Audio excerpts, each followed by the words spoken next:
मुझे लगता है सितारों को चमकने से कोई रोक नहीं सकता। सितारा जहाँ पे भी रहे वो अपनी चमक जरूर छोड़ता है आणि तीच आमचे देशाचे प्रधानमंत्री आणि गृहमंत्री आणि राज्याचे देवेंद्र फडणवीसजी यांच्यापर्यंत आमचे कार्याची, आमची मेहनतीची, आमची तळमळची, जिल्ह्याबद्दलचं प्रेम हा यांच्यापर्यंत या गेल्या 5 वर्षापासून आणि एनडीएची बाजू ज्या पद्धतीने मी पार्लमेंटमध्ये ठेवत आलेली आहे ही जाण त्यांना आहे आणि त्याचेच भरोसे ते प्रत्येक गोष्टीचं पाठपुरावा करून इथपर्यंत आलेले आहे।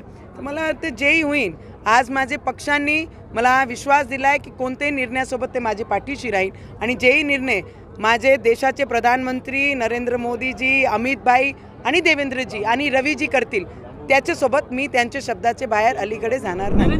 मी एनडीएची घटक आहे आणि आज मी स्वाभिमानचीच पक्षाची खासदार आहे। येणाऱ्या भविष्यामध्ये जेही निर्णय देशाचे प्रधानमंत्री आणि आमच्या राज्याचे देवेंद्र फडणवीसजी उपमुख्यमंत्री करतील, रवीजी करतील त्याच्यासोबत मी राहील। आता शेवटचा प्रश्न, भावी प्रवेश कधी होणार आहे भाजपमध्ये? सरळ सरळ सांगा।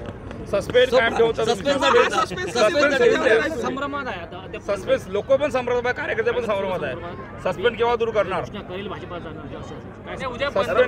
प्रवेश कधी? सस्पेन्स केव्हा दूर करणार? कार्यकर्ते माझ्यासाठी एवढे दिवस जे आचारसंहिताचे खूप जास्त झाले आहे, कारण अभ्यास एवढा करून घेतला आहे की रिव्हिजनचा वेळ मला एवढी नकोच होता।